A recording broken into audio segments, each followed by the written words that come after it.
وہ ہے 5 نمبر آیت۔ اس میں اللہ تبارک و تعالیٰ نے ایک ایسا اصول بیان کیا ہے، اگر یہ اصول ہمارے گھروں میں، ہمارے معاشرے میں اس اصول پہ ہم عمل کرنے لگ جائیں، واللہ یقین مانیں کہ ہمارے گھر، ہمارا معاشرہ جنت کا نمونہ پیش کرنے لگے۔ بہت بڑا یہ عظیم اصول ہے۔ اس کا پس منظر پہلے ہم بیان کرتے ہیں، پھر آیت پڑھیں گے اور اس کا ترجمہ کریں گے کہ پیارے قبیلہ بنو مستلق، یہ قبیلے کا نام ہے بنو مستلق، اس کے جو رئیس تھے ان کا نام تھا حارث ابن زرار۔ وہ آپ صلی اللہ علیہ وسلم کے پاس حارث آتے ہیں اور آپ علیہ السلام ان کو اسلام کی دعوت دیتے ہیں اور وہ اسلام قبول کر لیتے ہیں، اور پیارے نبی کریم صلی اللہ علیہ وسلم ان کو زکوٰۃ ادا کرنے کا حکم فرماتے ہیں، تو وہ ان چیزوں کا اقرار فرما لیتے ہیں، اسلام کو قبول کر لیتے ہیں، اور پھر آپ صلی اللہ علیہ وسلم کی بات مان کر عرض کرتے ہیں کہ یا رسول اللہ صلی اللہ علیہ وسلم، میں اپنی قوم میں واپس جاؤں گا اور میں اپنی قوم کو اسلام کی دعوت دوں گا، اور وہ بھی اسلام قبول کر لیں گے، پھر میں ان کو زکوٰۃ کا حکم دوں گا، اور پھر وہ زکوٰۃ ادا کرنے کا جب عہد کر لیں گے تو پھر میں مقررہ وقت پر ان کی زکوٰۃ کو جمع کر لوں گا، اور جب زکوٰۃ کو جمع کر لوں گا تو پھر فلاں مہینے کی فلاں تاریخ کو آپ اپنے عاملین میں سے، قاصدین میں سے کسی عامل کو، کسی قاصد کو آپ بھیج دیجئے گا تو میں ان کے سپرد وہ زکوٰۃ کر دوں گا۔ آپ صلی اللہ علیہ وسلم نے فرمایا ٹھیک ہے۔ اب یہ جو حارث ہیں یہ آپ علیہ السلام کی مجلس سے اٹھتے ہیں اور اپنے قبیلہ میں چلے جاتے ہیں، اور یہ اپنی قوم کے سردار تھے، جا کر دعوت دیتے ہیں اپنی قوم کو، اور قوم والے ان کی بات کو، ان کی دعوت کو قبول کرتے ہیں اور اسلام میں داخل ہو جاتے ہیں۔ اس کے بعد زکوٰۃ کا مرحلہ آتا ہے اور زکوٰۃ بھی وہ وقت پر ادا کرتے ہیں۔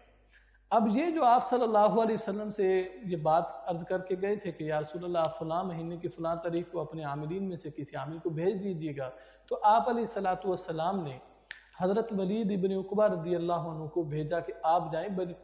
قبیلہ بنو مستلق کے پاس اور ان سے ان کی زکوٰۃ وصول کر کے لیں۔ اب حضرت ولید بن عقبہ جو ہیں یہ جاتے ہیں ان کی زکوٰۃ وصول کرنے کے لیے۔ اور معزز سامعین ایک بات یہ عرض کر دوں کہ یہ جو حضرت ولید بن عقبہ ہیں زمانہ جاہلیت میں ان کی قبیلہ کی اور جو بنو مستلق کا قبیلہ ہے ان کے آپس میں دشمنی رہی تھی۔ اب یہ جب وہاں پہنچتے ہیں اور وہ قبیلہ والے بنو مستلق والے وہ ان کو پتا تھا کہ آج کے دن میں نبی پاک صلی اللہ علیہ وسلم کا بھیجے ہوئے قاصد عامل یہاں پہنچیں گے، تو وہ ان کی استقبال کے لیے اپنی بستی سے باہر نکل آتے ہیں، سارے لوگ جمع ہو جاتے ہیں ان کا استقبال کرنے کے لیے۔ جب یہ وہاں پہنچتے ہیں اور دیکھتے ہیں کہ لوگ باہر نکلے ہوئے تو ان کو یہ ڈر جاتے ہیں، یہ سمجھتے ہیں کہ نعوذ باللہ شاید یہ مجھے قتل کرنے کے لیے نکلے ہیں۔ اور وہاں کوئی شریر آدمی، فاسق آدمی جس کا اللہ نے قرآن میں ذکر کیا، آگے ہم آپ کو عرض کریں گے، تو وہ فاسق آدمی، ایک شریر آدمی حضرت ولید کو یہ بات کہہ دیتا ہے کہ یہ لوگ تو آپ کو قتل کرنے کے لیے نکلے ہیں، لہٰذا آپ تو یہاں سے چلے جائیں۔ حضرت ولید بن عقبہ رضی اللہ عنہ ان کو ملے بغیر، ان سے بات کیے بغیر وہیں سے واپس چلے جاتے ہیں اور جا کر کہتے ہیں کہ یا رسول اللہ صلی اللہ علیہ وسلم وہ لوگ تو اسلام سے ہٹ گئے، وہ لوگ تو مجھے آپ کا قاصد ہوں میں، آپ نے مجھے زکوٰۃ کے لیے زکوٰۃ وصول کرنے کے لیے بھیجا، وہ تو مجھے قتل کرنے کے در پہ تھے۔ اب آپ صلی اللہ علیہ وسلم بھی پریشان ہوئے، پریشانی ہوئی، اور پھر پیارے نبی صلی اللہ علیہ وسلم نے حضرت خالد بن ولید رضی اللہ عنہ کے ساتھ ایک فوج کا دستہ تیار کیا، حضرت خالد بن ولید رضی اللہ عنہ کی سرداری میں اس دستے کو بھیجا اور فرمایا پیارے نبی نے کہ آپ جا کر پہلے تحقیق کریں اچھی طرح کہ وہ لوگ کیا واقعی اسلام سے ہٹ گئے ہیں یا اسلام پہ قائم دائم ہیں۔ اگر تو وہ اسلام سے ہٹ گئے تو پھر جو اسلام کے مطابق ان کے ساتھ جہاد کریں گے، اور اگر وہ اسلام پر قائم دائم ہیں تو پھر آپ زکوٰۃ وصول کریں گے اور واپس آ جائیں گے۔ اب حضرت خالد بن ولید رضی اللہ عنہ اپنا دستہ لے کر وہاں پہنچتے ہیں اور وہاں پیچھے تھوڑا ہٹ کر وہاں قیام فرماتے ہیں اور اپنے جاسوسوں کو 2-3 آدمیوں کو اندر بھیجتے ہیں کہ آپ جا کر اس قبیلے کی تحقیق کر کے آئیں کہ ان لوگوں کے کیا عزائم ہیں اور وہ لوگ اسلام پر قائم ہیں یا ہٹ گئے۔ اب یہ جو لوگ جاتے ہیں جاسوس بن کر اس قبیلہ کی ساری خبر لینے کے لیے،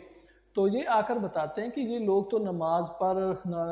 صوم و صلات کے پابند ہیں، زکوٰۃ کا بھی ادا کرنے کے لیے تیار ہیں، وہ تو اسلام کے مطابق زندگی گزار رہے ہیں۔ اب جب حضرت خالد بن ولید رضی اللہ عنہ پھر آگے تشریف لے جاتے ہیں اور ان سے بات کرتے ہیں کہ اس طرح ولید بن عقبہ رضی اللہ عنہ کو بھیجا تھا آپ سے زکوٰۃ وصول کرنے کے لیے، تو انہوں نے تو کہا کہ آپ اسلام سے ہٹ گئے اور آپ ان کو قتل کرنا چاہتے تھے۔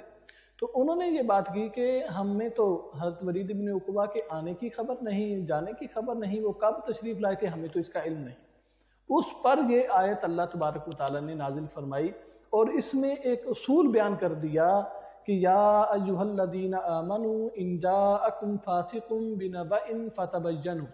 اے ایمان والو اگر تمہارے پاس کوئی فاسق شریر آدمی گنہگار آدمی کوئی خبر لے کر آئے فتبینوا، تو اچھی طرح جانچ پڑتال کر لیا کرو، اچھی طرح تحقیق کر لیا کرو، ان تصیبوا بجہالۃ، ان تصیبوا قوما بجہالۃ، ایسا نہ ہو کہ تم تحقیق کیے بغیر قدم اٹھا لو اور کچھ لوگوں کو تم نادانی میں جہالت میں آ کر ان کو نقصان پہنچا بیٹھو، فتصبحوا علی ما فعلتم نادمین، پھر بعد میں جب تمہیں پتہ چلے کہ او ہو ہم نے تو غلطی کر لی اور ندامت ہو، تو ایسا نہ کریں، پہلے تحقیق کریں، ایسا نہ ہو کہ اپنے کیے پر پیشمان ہونا پڑے۔ محترم سامعین، یہ تھا اس آیت کا پس منظر کہ وہ جو حضرت ولید بن عقبہ کو جس آدمی نے آ کر کہا تھا کہ یہ تو آپ کے قتل کے در پہ ہیں، تو انہوں نے تحقیق کی بغیر اس کی بات مان لی اور پیارے نبی کو آ کر بتا دیا۔ تو یہ آیت میں یہ اصول بیان ہوا کہ کوئی آ کر اگر کوئی آپ کو کوئی خبر دیتا ہے گھر میں معاشرے میں ہمیں کہ فلاں نے یہ کر دیا فلاں نے یہ کر دیا، تو سب سے پہلے تحقیق کر لو۔ کہ ہم نے علماء سے سنا کہ علماء فرماتے ہیں کہ اگر کوئی بندہ اپنے ہاتھ پر اپنی آنکھ کا ڈیلا رکھ کے لے آئے کہ فلاں آدمی نے میرا یہ ڈیلا نکال دیا، آپ مجھے بدلہ دلوا دیں، تو پہلے تحقیق کر لیں، ایسا نہ ہو کہ یہ اس کے دونوں ڈیلے نکال کے آیا کھڑا ہو۔ اس لیے گھروں میں ہمارے عام طور پہ ہمارے گھروں میں ہماری مستورات میں ہماری ماؤں بہنوں میں بغیر تحقیق کے بعد سنی سنائی پہ اس کو بیان کر دینا اور پھر اس پہ ایکشن لے لینا، اس کو نہ سمجھنا نہ تحقیق کرنا، جس سے ہمارے گھروں میں بھی آگ لگ جاتی ہے، معاشرہ ہمارا بگڑ جاتا ہے۔ آج سب سے بنیادی مسئلہ جو ہمارے گھروں کا ہمارے معاشرے کا یہ ہے، ہم نے اس اصول پہ عمل کرنا چھوڑ دیا کہ تحقیق نہیں کرتے۔ اللہ تبارک و تعالی ہمیں اپنے اس حکم پر عمل کرنے کی توفیق عطا فرمائے۔